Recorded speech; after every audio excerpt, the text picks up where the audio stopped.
Hello friends and welcome back for another episode of Indie Impressions. My name is Nick and today we're going to be checking out a very cool experimental first-person exploration game called The Tree from the Global Game Jam 2014.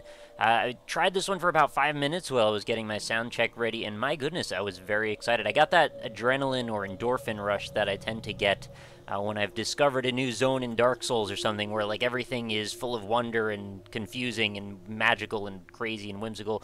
I think the main thrust of this game, as far as I can tell, is to play with various spirits in one way or another. There's not really like a main goal per se, or at least I'm not aware of one at this juncture.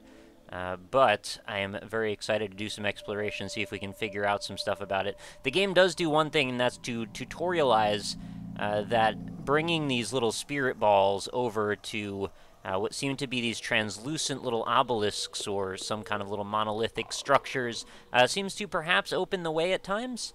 It's a very disconcerting way that this all seems to go, but it's kind of cool that it's so obtuse.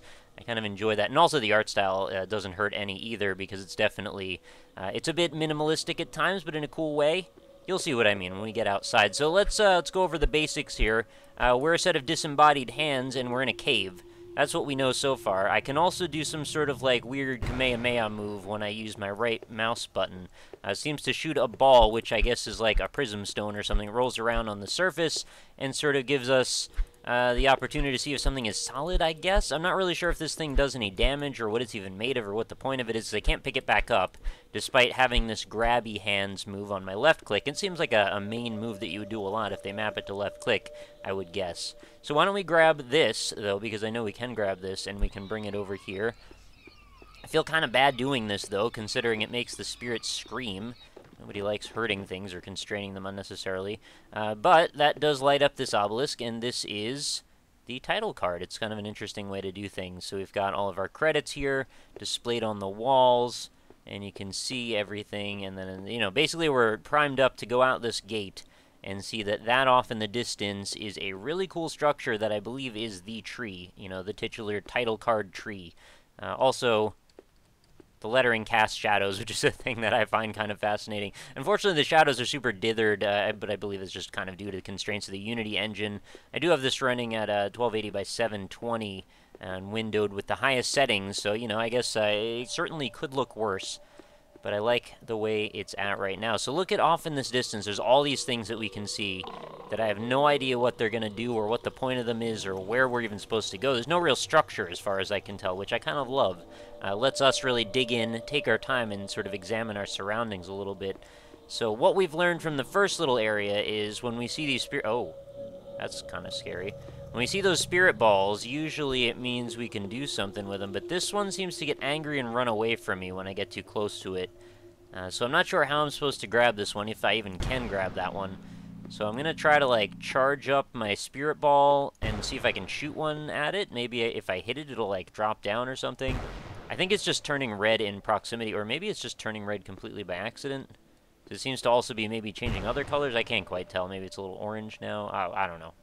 Whatever, man. I guess we'll come back for you later if that's even possible. Maybe you're just going to fly away into the sky. I'm not entirely sure that it is necessary to grab all of these spirit balls one way or the other. Alright, so now we've got Humanity Man down on the ground level here. I'm not sure what his deal is, but he's real angry about the whole thing. As you can see when he turns around, he does not look like he's got a pleased look on his face, and he's going to do everything he can to punch me to death if possible. So, you know, the obvious thing, bounce a couple of these balls off his head and see if that does anything. Since it does not, I guess I'm kind of at a loss, because that's about all I have to defend myself with. I'm pretty sure he's going to crush me. So why don't we just, like, run away from him? I don't think he's going to be our friend. Despite best intentions, yeah, he definitely isn't our friend. Alright, so we'll maybe come back to talk to him later. I'm hoping he de-aggroes so I can actually get some exploration done here instead of just run away from this guy all the time. One thing that I like about games of this ilk in general is that a lot of the time they seem to be not focused completely on adversarial relationships with entities in the game world. They seem to be primarily about just the introspection and the wonder of exploration, and not really taking too much time to just have like combat or anything that seems like it's sort of a muddled and very conventional game you know, fundamental core convention, I guess is the best way to put it. Sorry, I'm a little bit out of my mind today for some reason. I think I'm just overcome with excitement by this weird spirit tree thing. I have no idea what this thing is, but there's a bunch of these transparent obelisks around it, so I'm kind of taking that as a hint that maybe each one of these represents one spirit that I'm supposed to bring to unlock something, and maybe if I catch enough of these spirits, I could perhaps go inside of this tree, I'm guessing, because there is like a little bit of like a step up or something. There's also kind of like an opalescent aura around the thing, which is a really cool, you know, graphical shader effect that I haven't really seen a lot of times in games. For some reason, people never seem to like to go for that, you know, type of shine on things, but I think it looks really nice when it's done right. So there's a spirit ball over there that I'd kind of like to go see about grabbing. I don't know why I'm calling them spirit balls necessarily, but I guess they could be like fireflies or some kind of insects or something, but it's just the whole thing feels very ethereal. It's kind of part of the mystery and the intrigue of the whole setup. So I don't know how I'm going to reach this. If this was Spelunky, I would certainly throw a rope up at it, but the problem is whenever I do that, I always hit the thing and then it just dies. So maybe I want to avoid that. And it turned red and ran away from me, so I guess we're going to use that as a cue to go looking around a little bit more in the landscape. The structure of the game also is reminding me a little bit of another thing I've played that was definitely in a similar subgenre of being strange and mysterious called Bokita. And if you haven't tried that out, I definitely recommend at least check out the video, but you know, also go download it because it is totally free. As I should mention, this is also totally free, so if you're intrigued by it, as I am, definitely go give it a look. The other thing that I didn't mention is these balls that I can seem to emit from my hand they seem to have some sort of a bit of a light aura around them. I'm not sure if maybe there's a practical use for that. Maybe I could use them to light the way in a certain situation. They also seem to cast shadows, so they actually seem to exist as an actual entity, but I can't seem to interact with them in any meaningful way. So I guess this one is also going to float up and out of our reach. There doesn't seem to be much I can do to get it to come down, and maybe I could distract it with something. It's just flying away. Alright, so far so bad. I haven't found anybody I can talk to yet. I guess we will continue to look through all of these massive stone pillars that seem to be originating from the ground in various directions.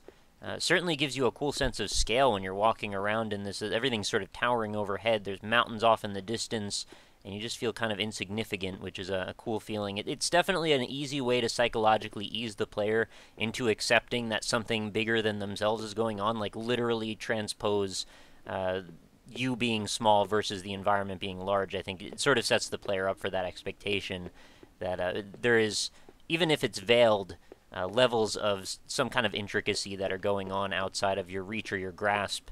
And it sort of just encourages the player to want to explore in a way just by seeing all the things that they want to touch and reach and play around with. Alright, that's where I started, and I guess I can't go back up those steps. What about down here? I can use this to judge the distance down and see if this... I guess that's kind of a good point, actually. The angles on this and the fact that they bounce around, and I realize that I'm making points in my head without actually revealing them to you. But since some of these are rather distant, you can actually use this to judge if something is a slant or not, to see if you can maybe jump down to it. Also, where did the angry humanity man go? Seems to have vanished. Alright. That's maybe scary. I'm not sure if that thing is going to threaten me in some other way. Maybe it's just gotten tired of the whole scene and wants to go somewhere to, you know, hang out and have a good time. This is kind of maybe a sad place to live. It's a little bit dreary, I would say. It sort of reminds me of maybe these are all like a, you know, crumbling cityscape off in the distance, since there's so many of these pillars that seem to be almost rectangular. You know, that's kind of a whole nother way to look at things. Maybe this is an abandoned city full of ghosts, and maybe we're just wandering down the streets of, you know, an actual metropolitan center or something. That would be wild. I guess it would be a little bit like The Last of Us or something. So the further I seem to go into this environment, it seems like the less I can find.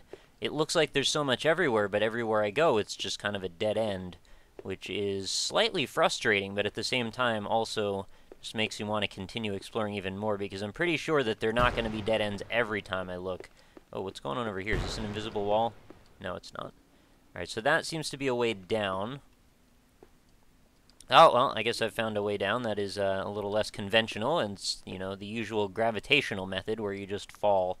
What about this pillar? I see some stuff kind of trickling down, some little particles over there. Maybe I can get up on this pillar and see if there's something up there for me. Also, what's going on over on that hill? There seems to be some sort of illuminated something. Oh, I'm guessing it's just one of those spirit balls that just sort of floated up and out of the play area. Oh, this might be a good way for me to get up on top of everything, and maybe I could start looking at the world from a new perspective, which is always a good idea in my opinion. That's very high still. I'm not sure if I can make that jump. Oh man, there's actually a spirit all the way over there too. Am I actually meant to walk around in all of this? It looks kind of like a cluster of just, you know, refuse in a way, like a whole bunch of rocks that you're not really meant to look around in, that are just sort of designed to act as an artificial barrier to the player. I really like some of these shapes, by the way, that are happening. These look very much like an abstract painting or something, as they all sort of jumble together with all the light and shadow, and you can't quite make out what you're even looking at. Let's see if I can charge up one of my Kamehameha blasts here, and I'm aware that that's not what this actually is. See how far this will throw. Oh, alright. Well, that's clearly much, much further away than I actually anticipated. So that spirit ball right there, I'd really love to be able to use this as like a ramp and then jump up to it. Not even close. Okay, my jumping ability in this game, not fantastic, and that's just the ball that I threw a minute ago. What else? I haven't even found a single thing that I can interact with here. I just want to try grabbing one of these spirits and see if I can bring it to one of these obelisks, but it seems like nobody wants to play. They're all up in their own little world. And part of that is just sort of making it even more enticing, right? Because it's like, am I supposed to even do this? Or is this all sort of just an attempt to grab my attention that maybe there isn't actually anything substantive behind? If I could even demonstrate one of them, though, I would feel a little better about maybe where the trajectory of this game could go. And right now, by the way, I would like to say, if the developers ever do watch this, fantastic idea. I would love to see this turned into something much, much bigger. This is something that I could easily spend, you know, like 100 hours walking around in a massive world like this. And I just find that in general, these sorts of ideas, when they're showing up in various indie game capacities in these little game jams and stuff, like, these are the meat and potatoes of the types of games that I would love to see become more pervasive in the world at large. I would just love to see people just sort of glomming onto this concept and becoming enamored with it the way I am. I get so much wonder out of these worlds that just seem so obtuse and strange. Okay, this one, I'm pretty sure I'm going to be able to grab it. Okay, I made it angry for a second. Oh, look! Humanity Man came back. Alright, let's see if we can go activate one of these pillars here.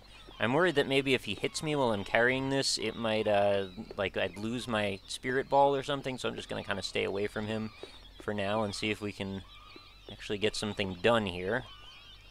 So I'll carry this back, and yep, alright, so that's activated that. Don't know what that's going to do for me, though. I was really hoping that the game might spell that out a little bit. I'm going to assume by, and I know assuming does not necessarily go a long way to making the most logical conclusions, but I kind of feel like they wanted to tutorialize in the first area that activating one of these causes something to change, and maybe there's even hints on the actual obelisk itself. Oh, yeah, there probably is a hint on it, but I kind of can't really see it now because it's so lit up. They all seem to have a different drawing of some kind etched into them. What is this? Yeah, I mean, even looking at them, I guess I can't really make much out of it. It just sort of looks like some sort of other abstract shape, and as I go around, I'm thinking, well, how many different places were there that were, like, locked off that I noticed? I didn't really notice much locking off of things. It was mostly just that I couldn't reach stuff, which, unless you're going to unlock some kind of ladder for me, is probably not going to get me anywhere. But one thing that could happen is maybe some of these pillars could shift around, or some sort of alternate path might be revealed that I just didn't notice before. And I guess this is kind of part of the appeal of a game like this. You can spend a long time walking around in it and never really be sure if you've seen it all, right? So then once things start to shift around and maybe there's even more paths, well, you may just organically discover them and find that, well, it's a new way to go, and maybe there's even more mystery and wonders through there. What's going on upstairs here? Oh, I found a way up. Alright, I thought that was a little too high for me to climb, but I guess I kind of wedged my character a little bit into the collision box and then used it to jump off of. Kind of dark over here. I kind of wish I had a torch of some kind, although I'm not sure that that's a thing that I ever get. Oh, can I walk around behind? No. See, what I'd love to see, too, is if all of these little dead ends maybe had some some kind of recognition that you found them in a way, like just maybe lead a little path with a couple of little nuanced edges that seem like they were designed for the player to find. You know, put a little bit of a step or staircase over there just to sort of lead you up to something, even if it's something that doesn't actually end up giving you anything or change the gameplay in a meaningful way. Just, I kind of want acknowledgement that I'm a player in this world, and right now it kind of just seems, you know, so overly large, and I don't want to say undesigned because I don't believe that it's undesigned. It's just, it has elements where it kind of does feel, though, like where a bunch of meshes came together. You're just sort of finding your way through the different meshes, and you're kind of not sure if maybe at times you might just wander outside the boundaries of the world that's been created. So just a couple little acknowledgments. Like, see this little cave here? I thought maybe I wasn't supposed to go in here because it looks like it would be perhaps just slightly too small. If you just put like a little statue or something in here, just a little structure to say, oh, this is a place a player can go. But I would kind of anticipate that this would be a place that maybe like one of those spirit balls might hang out just to encourage you to look in tiny places like that. And that's just kind of my level design ethos, though I know that it doesn't necessarily mesh with everyone's, and that's totally cool. But that's probably what I would have done. And I would love to make a world like this someday and just go in and put my little touch on just about every little corner and edge that I can find. And this is how I explore things in general when I play games. You know, if I have a large, all-encompassing 3D environment, I'm going to spend my time walking around in it and exploring every possible nook and cranny. So for the player to get that acknowledgement goes a long way to be encouraging to that sort of playstyle, which I think if you're developing a game like this, you would probably want to do, right? I mean, you want the player to go and look at every single thing you made. Since this is all stuff that you spent time on, you know, why not encourage them to look at every single thing instead of just sort of take a cursory glance at it, see that it doesn't seem to lead anywhere, and then move on? Can I fudge the system here and jump up? No, apparently not. That also looks like a place that I should end up somehow. I'm not really seeing a lot of steps, though, that would lead me up there. I guess I'll give it one more shot. I just want to find a good note to end on, but I'm not really sure where that's going to be, because I'm not sure how many more of these spirit balls I'm even going to be able to reach. I'm going to pretty much have to guess that all of these obelisks do eventually get lit up. I mean, the fact that I was able to do one of them tells me that that was definitely a gameplay concept that's considered. Although, is it... Oh, yeah, there it is. Oh, look, angry humanity man. Does he want to fight? Maybe we could, like, lead him over here. And if he goes inside of this... Not sure quite what'll happen. I assume he'll probably just walk straight through it, though. Yes? You coming? Oh, no, he got stuck on the rock on the other side. It's definitely strange and mysterious that there is an adversarial character. I definitely wouldn't have expected that. Oh, there is. Okay. Let's fight. Oh, he made everything very red. I'm gonna assume there has to be a reason for him to be around, and yeah, he basically killed me. And I respawn up on this little ledge here. Not sure why this is the spot I respawn. I figured maybe I would respawn in the cave or something, but it kind of doesn't matter, I guess. Anyway, there's still a lot of nooks and crannies for me to explore. I'm pretty sure I haven't found, like, probably about half of the things that there are to see in this world. So I suppose I will leave it to you guys, and pardon all the assumptions that I made in this episode. I don't normally like to do stuff like that, but, you know, in a game that's this abstract, I guess that just sort of happens. But I would love to see what you guys have found. If you want to leave me some comments and let me know what kind of magical mysteries you've uncovered, if any. I would be encouraged to go back and have another look at this at another point. And again, if the developers ever find this and do continue to work on this concept, I would so love to be in the loop for this, just to know if you ever do release a new build of it or, you know, anything else like that. Not often that I usually like to talk to the developers directly, but in this case, you know, very exceptional, very cool, and something that I would love to see done more in a lot of different ways. Very inspiring to me anyway. So with that, I will leave you for another day. If you enjoyed the episode, do consider leaving a like on it. It helps me out quite a bit. And also consider going ahead and downloading this game yourself, like I mentioned already. Link's going to be in the description, and you can also check out some of my other information and find out more about the series on the other links that are going to be in the description. There's my Twitter. There's, of course, indie-impressions.com. My Twitch page, of course, where I stream things. And, well, a whole variety of stuff. So go look around, see if you can find anything cool. Check out 700 plus other episodes in the series. And please do come back again tomorrow. New episodes go up every single day.